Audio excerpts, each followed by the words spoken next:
In today's episode, we reveal the chilling truth behind Orca shows. 3 real stories where the illusion of control shattered in seconds, and trainers paid the ultimate price. From the US to Japan to Spain, these tragic cases expose the silent warning signs, the corporate pressures, and the raw, untamed instincts that no amount of training can suppress. If you're fascinated by the raw power of nature, real survival stories, and the truth behind wildlife encounters, hit that subscribe button. 1. Savannah, Calloway, Gulf Coast Marine Adventure Park, Mississippi, 2015. On the morning of September 23, 2015, the crowd gathered inside Gulf Coast Marine Adventure Park in Biloxi, Mississippi, eager for another day of spectacular marine performances. But what was supposed to be a thrilling afternoon became one of the darkest moments in marine park history. Savannah Calloway, a 31-year-old senior trainer, was a lead handler for Nova, a 20-foot, 8,500-pound female orca captured off the Russian coast in 2008. Nova wasn't the biggest orca in captivity, but her agility and showmanship made her the star of the park.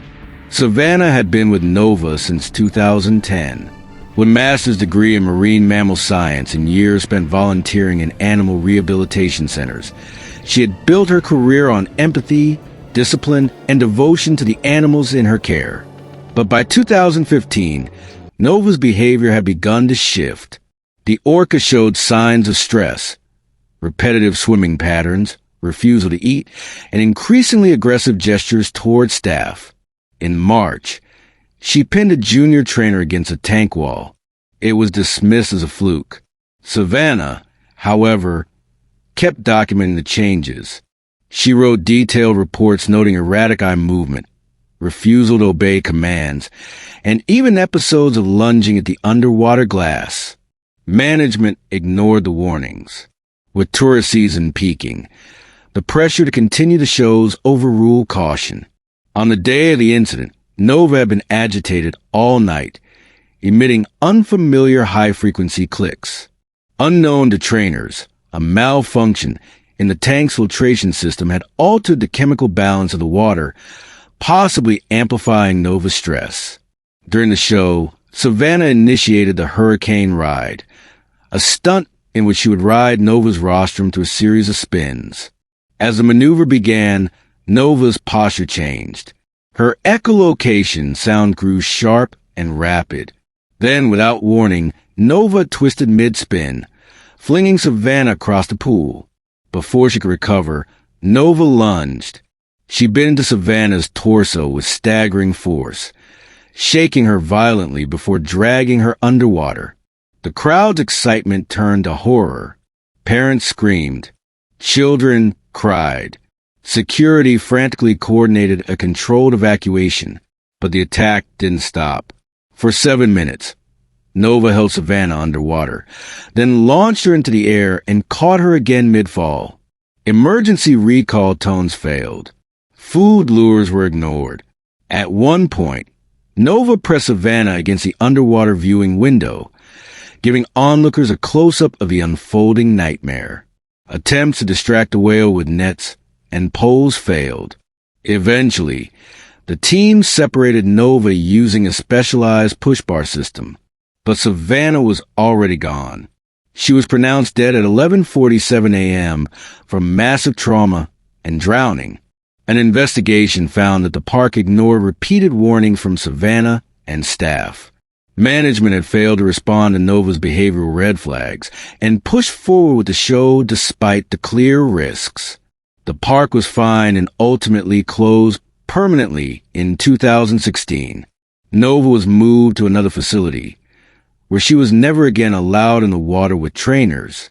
Savannah's death became a symbol of what happens when trust in a predator outweighs common sense. Her story became a wake-up call. No matter how strong the bond, no human can tame an orca. 2. Robert Wilson, Kamogawa SeaWorld, Japan, 2013.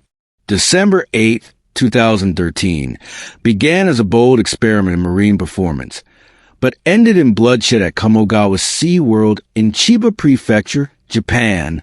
Robert Wilson, a 45-year-old senior trainer, originally from Australia, had left behind a career in veterinary medicine to work hands-on with marine mammals. At Kamogawa, he was instrumental in designing a new interspecies show combining dolphins and a lone orca named Kaya, something never attempted before in Asia.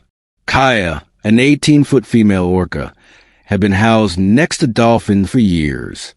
At first, the interaction seemed peaceful. Management pushed for a new holiday attraction to boost revenue, an interspecies harmony performance. Robert initially supported the program, but grew uneasy as rehearsals advanced. Kaya's behavior shifted, her swimming grew erratic, and she emitted distress vocalizations, especially around a new male dolphin named Mizu. Robert filed warnings. He advised pausing the program. His concerns were ignored. That afternoon, Kaya entered the tank alongside 3 dolphins. At first, the performance dazzled the audience. But 20 minutes in, Mizu veered into Kaya's territory. She reacted with lethal speed. Kaya lunged at the dolphin. Robert, following protocol, tried to redirect her. Instead, she redirected her rage. She bit into Robert and dragged him into the 59-degree water. Panic erupted. Support staff attempted emergency recall signals, but the presence of panicked dolphins intensified Kaya's aggression. For 3 minutes, she thrashed Robert, dragging him underwater, then hurling him back up like a seal. Even as his strength faded, Robert tried giving control commands. At 2:53 p.m., she drove him to the bottom of the tank and pinned him to the glass. Rescued divers recovered his lifeless body minutes later.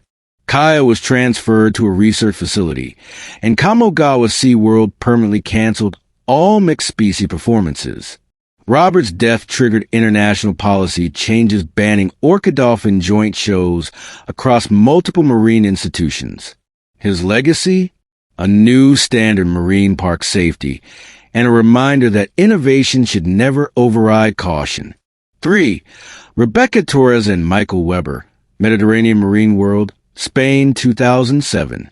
On March 15, 2007, in Valencia, Spain, Mediterranean Marine World prepared to launch its most ambitious routine to date, a synchronized performance featuring 2 orcas and 2 trainers in the water simultaneously. The stars were Estrella, a 19-foot female orca, and Matto, a 21-foot male recently transferred from a French marine park. Their respective trainers, Rebecca Torres and Michael Weber, were seasoned professionals.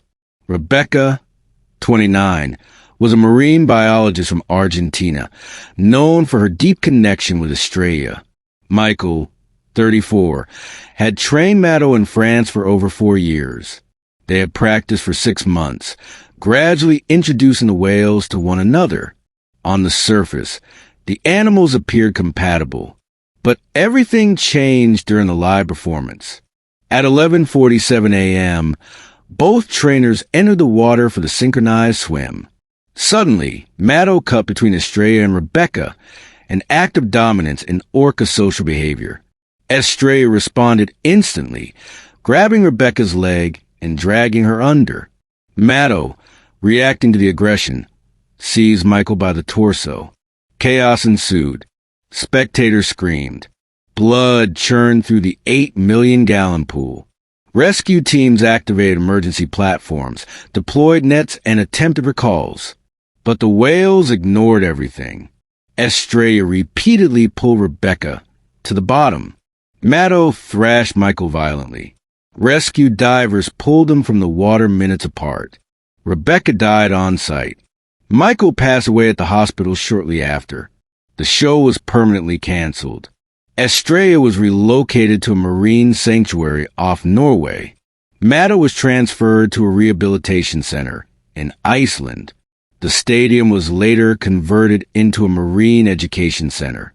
A memorial plaque honoring Rebecca and Michael stand at the entrance, a sobering reminder of the deadly risks of trusting instinctive predators too far. These stories share more than tragedy. They share a warning. No matter how trained, how beloved, or how seemingly safe, orcas are apex predators with ancient instincts. When we place them in concrete tanks and demand they perform for our entertainment, we aren't just pushing ethical boundaries. We're playing with death. The cost of the show can be a life. Thank you for watching. If you're ready to learn more about the silent rebellion of captive whales, click our next episode. The ocean doesn't forget, and neither should we. In today's episode, we explore 3 harrowing incidents where people pay the ultimate price for one dangerous photo. From a tiger attack in Texas, a deadly bear mauling in Alaska, to a lion killing in India, these stories reveal what happens when wild instincts collide with human ignorance. 1. Texas tragedy. The tiger behind the fence. It was July 15th, 2014, a sweltering summer evening outside Houston, Texas, when what should have been a weekend adventure became one of the most shocking animal attacks in American history. Jessica Martinez and her best friend Amy Chun, both 23 and dental assistants, had been inseparable since high school. Their plan that day was simple: visit Thompson's Wild Wonders, a privately owned exotic animal compound known for its tigers, lions, and lax safety measures. The opportunity came through Amy's cousin, Mike Wilson, who worked as a caretaker on the property. Thompson's facility stretched across 15 acres, home to 7 tigers for lions and a range of other predators. Its centerpiece was Raja, an 8-year-old Bengal tiger weighing over 500 pounds. Bought as a cub from an Oklahoma breeder and raised in captivity. But captivity doesn't erase a predator's instincts.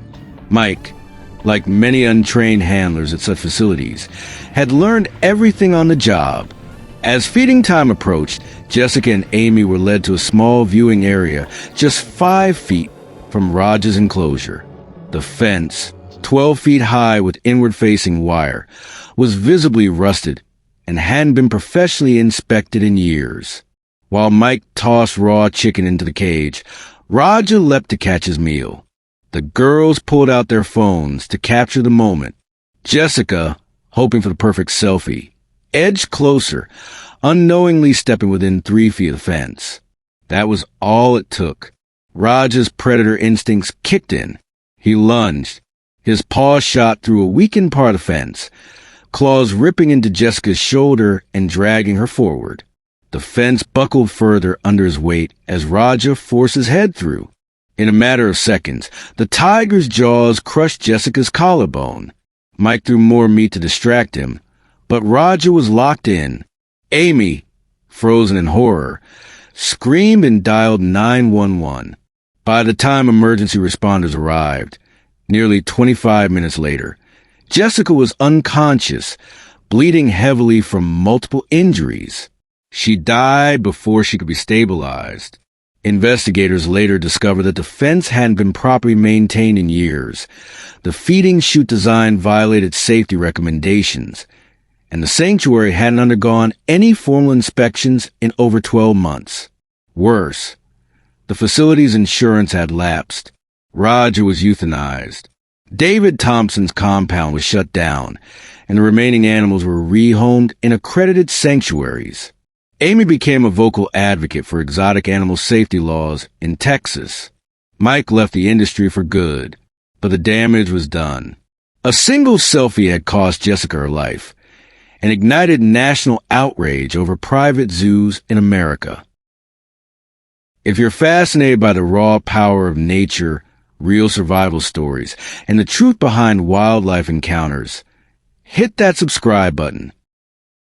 2. Alaska, the bear that waited. Next, we head to the vast wilderness of Alaska's Katmai National Park, a sanctuary stretching more than 4 million acres. Here, thousands of visitors flock each year to witness bears catching salmon at Brooks Falls. Among them in September 2018 was Ethan Carter, a 26-year-old from Portland, Oregon. He and 3 friends, Mike, Chris, and James, had saved up for their dream trip, wanting to see Alaska's wild beauty up close. They were ordinary guys, office workers, teachers, and restaurant managers. None of them had real wilderness experience. After days spent sightseeing from safe distances, the danger had started to feel distant. That was the problem. On September 8th, the group arrived at Brooks Falls. At the main viewing platform, tourists with massive camera rigs photographed bear number 856, a dominant 1,200-pound brown bear known for his aggressive territorial behavior. Mocking the photographers and their expensive gear, Ethan joked about using his phone instead. Spurred on by laughs and a desire to prove he could get closer, he ignored multiple warning signs and climbed over the safety railing. His friends laughed, except for Chris, who voiced concern. Ethan brushed him off and walked toward the riverbank, reducing the safe 50-yard buffer down to 30, then 25. That's when bear number 856 noticed. He charged silently. No roar, no warning. Just 1,200 pounds of pure instinct. In seconds, he slammed into Ethan, his claws tearing through his back, jaws locking onto his thigh. The attack was brutal and efficient. One bite crushed Ethan's femoral artery. Another shattered his collarbone. Rangers fired warning shots, trying to scare the bear off. It finally retreated, but the damage was done. Despite quick medical response, Ethan was pronounced dead at 5:47 p.m. The park closed for days. Though many demanded the bear be euthanized, wildlife experts defended number 856. He had simply defended his space. The real issue was the normalization of danger. Ethan, desensitized by days of passive observation, had underestimated the predator just feet away. 3. India, the lion and the phone. Finally, we go to Delhi, India, where on September 23rd, 2023, one man's bizarre decision became national news. Maksu Singh, a 26-year-old factory worker from East Delhi, lived in poverty with his family. Struggling mentally, his behavior had grown increasingly erratic. That day, instead of go to work, he wandered the city, feeding pigeons and watching street dogs before buying a ticket to the Delhi Zoo. There, inside the African lion exhibit, resided Sher, a massive 8-year-old lion weighing over 400 pounds. Born in South Africa and brought to India through a breeding program, Sher was intelligent, well-fed, and entirely wild at heart. Maksu made his way to the enclosure, removed his shoes, and scaled the barriers. Visitors screamed. Security guards blew whistles. Children were evacuated, but Maksu kept walking, phone in hand, toward Sher. The lion saw him and responded exactly as nature intended. Sher charged. The impact knocked Maksu down. In seconds, his jaws crushed the man's neck. Claws pinned him in place. It was over before emergency teams could even reach the scene. Zoo staff sedated the lion and recovered the body later that day. The autopsy confirmed Maksu died instantly from cervical trauma. The zoo faced scrutiny, but safety measures have been followed.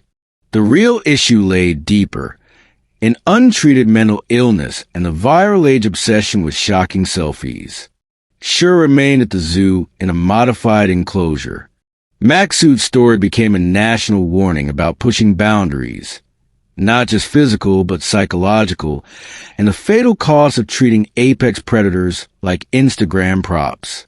In each of these tragedies, one thread runs through: the illusion of control.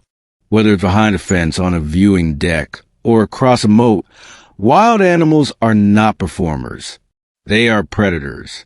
Their instincts remain unchanged, no matter how many tourists pass them by. One photo, one moment of overconfidence, and everything changes. If you thought these were disturbing, our next episode explores even more shocking animal encounters. Don't miss it.